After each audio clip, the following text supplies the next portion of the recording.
Hello guys, in this video I am going to show you what to do if you would like to print one of your documents on the Google Sheets application. But first I just want to mention, don't forget to subscribe to my channel because at 10,000 subscribers I am going to show you my whole YouTube revenue statistics and growth strategy, how to make money online. So let's jump into it. First of all, open the app on your phone and then you should select the document from your list that you would like to print out.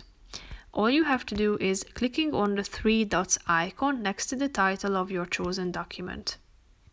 Now scroll down till you find the print icon down below. Click on it. And here you can select your printer. So first you need to connect it to your device and then select your printer.